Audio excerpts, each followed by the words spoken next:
بسم اللہ الرحمن الرحیم۔ السلام علیکم۔ آپ دیکھ رہے ہیں ڈی ڈی پی انالیٹیکا۔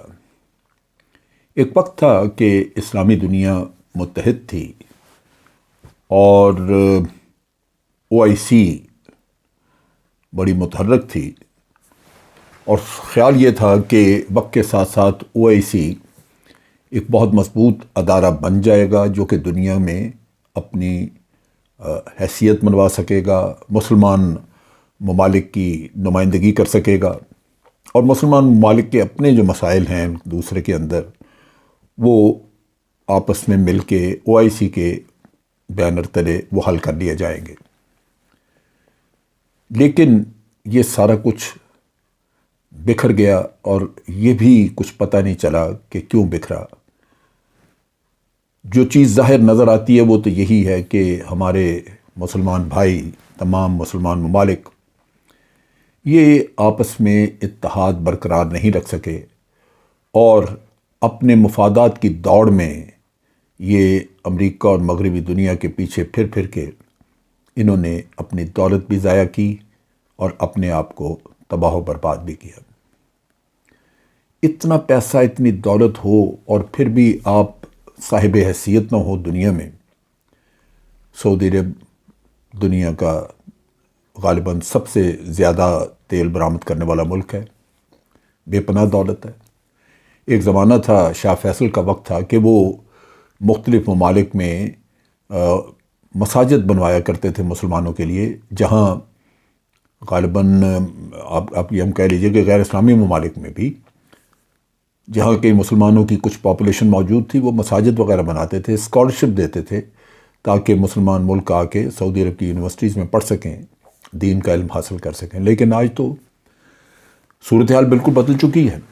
آپ دیکھیے کہ سعودی عرب میں جو تبدیلی لائی گئی ہے سوشل سیکٹر میں، سوشل سائٹ پہ، عوام کے اندر، شاید وہ عوام بیٹھے اسی کا انتظار کر رہے تھے۔ شروع ہوا خواتین کو ڈرائیونگ وغیرہ کا لائسنس دینے کا کام، اور اس کے بعد پھر آپ دیکھیے کہ وہاں پہ مختلف جگہوں پہ ڈانس پارٹیاں شروع ہو گئیں، کلبز کھل گئے، کیسینو بن گئے۔ ارض مقدس پہ یہ چیزیں درست نہیں لگتی۔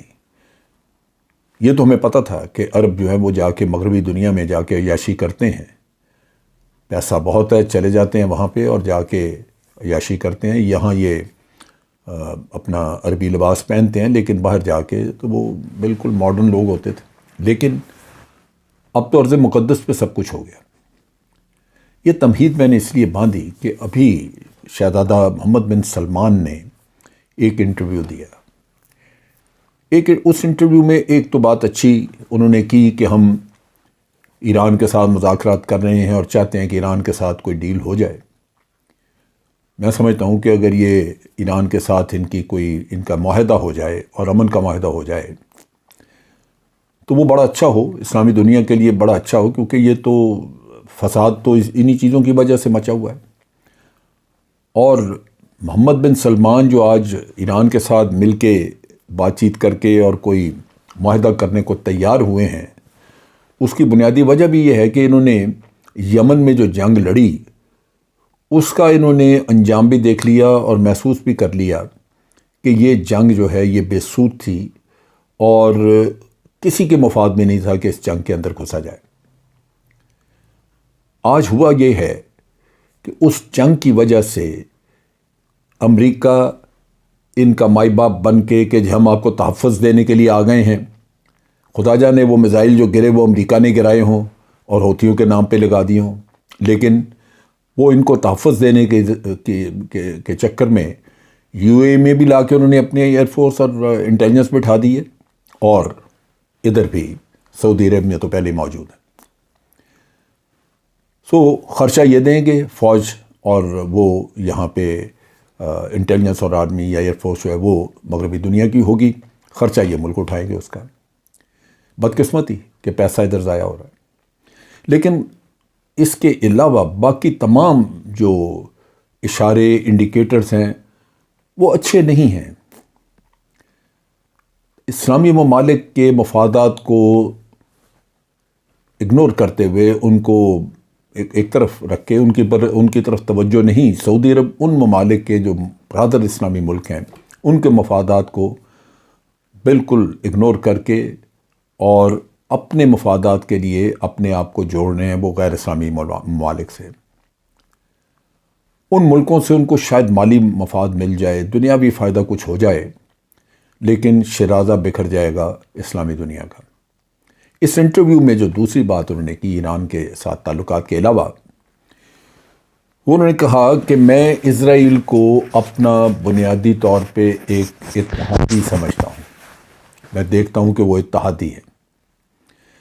ابھی تک سعودی عربیہ نے اسرائیل کو تسلیم نہیں کیا، لیکن سعودی عربیہ کے جو قریبی اتحادی ہیں بحرین اور بحرین کے علاوہ یو اے ای، انہوں نے تو اپنے سفارتی تعلقات بالکل ان کے ساتھ کر بھی لیے ہیں، اور ان کی انٹیلیجنس وغیرہ، ان کے ٹروپس وہ موجود بھی ہیں ان ملکوں میں۔ بحرین نے پچھلے دنوں اور یو اے ای نے مل کے اسرائیل کے ساتھ ایک بہت بڑی نیوی کی ایکسرسائز بھی انہوں نے کی ہے۔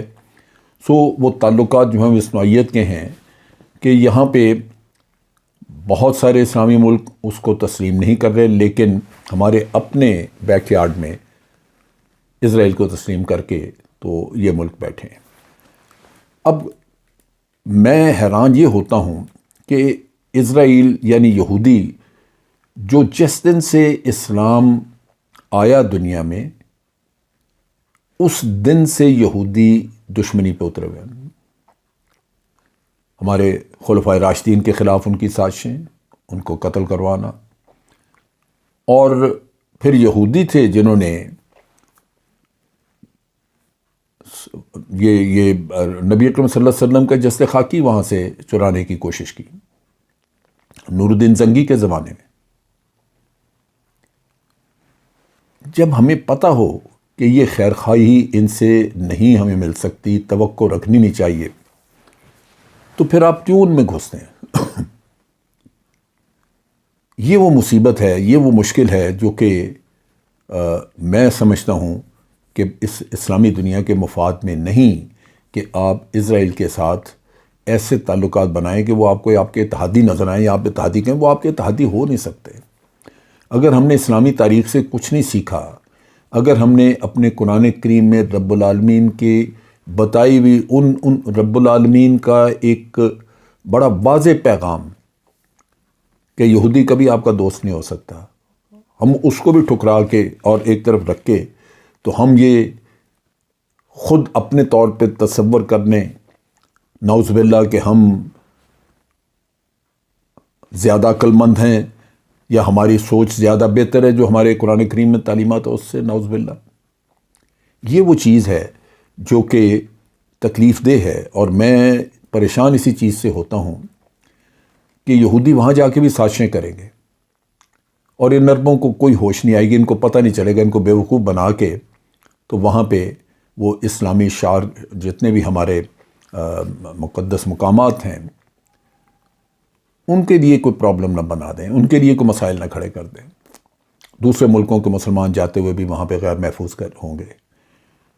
ایک چیز تو واضح ہے کہ وہاں پہ انٹیلیجنس کے ان کے بہت بڑے بڑے اڈے بنیں گے، پوری اسلامی دنیا میں وہ جاسوسی کریں گے وہاں سے بیٹھ کے۔ لیکن بدقسمتی یہ ہے کہ جو زعما ہیں، جو لیڈرز ہیں، ان کو یہ چیز نظر نہیں آتی۔ وہ بجائے اس کے کہ دشمن کو دشمن سمجھیں، وہ اس کو اتحادی بنا رہے ہیں، اتحادی سمجھ رہے ہیں۔ پھر اتنا کہہ دیا کہ ہم توقع کرتے ہیں کہ فلسطین کا اور فلسطینیوں کا اور اسرائیلیوں کا کوئی آپس میں معاہدہ ہو جائے گا۔ کیسے ہوگا؟ پریشر تو ان کو انہی ملکوں کا تھا، لیکن یہ اس طرح کی باتیں کر کے کہ ہم توقع کرتے ہیں کہ یہ ہو جائے گا، یہ نہیں ہوگا۔ میرے نقطہ نگاہ سے یہ عرب ممالک نے، خاص طور پہ خلیجی ممالک نے اور سعودی عربیہ نے یہ جو قدم اٹھایا ہے، یہ اسلامی دنیا کے مفاد میں نہیں، اور اس سے آنے والے دنوں میں ہمارے ہاں زیادہ خلیج بڑھے گی مسلمان ملکوں کے درمیان، سازشوں کی وجہ سے غلط فہمیاں پیدا ہوں گی، اور ہو سکتا ہے کہ آج اگر ایران اور سعودی عربیہ آپس میں قریب آنا چاہ رہے ہیں تو یہودی شاید یہ کامیابی نہ ہونے دیں ان کو، تاکہ ان کا معاملہ چلتا رہے، اور یہ بھی ہے کہ آگے مزید دشمنیاں وہ پیدا کر دیں آپ کے اندر، تاکہ آپ ادھر توجہ یہودی کی طرف توجہ کرنے کے بجائے آپ آپس میں لڑتے رہیں۔ یہ وہ چیزیں ہیں جو کہ آئندہ دنوں میں نظر آتا ہے کہ شاید ہوں گی۔ ہم پتہ نہیں اس وقت موجود ہوں گے اس دنیا میں دیکھنے کے لیے یا نہیں، لیکن یہودی کی سازش چلتی رہے گی، اس سے جان نہیں چھوٹے گی، اس لیے کہ ہم نے خود اس سازشی کو دعوت دی ہے کہ آؤ ہمارے گھر میں بیٹھ کے سازشیں کرو۔ آج کے لیے اتنا ہی۔ افواج پاکستان زندہ باد، پاکستان پائندہ باد۔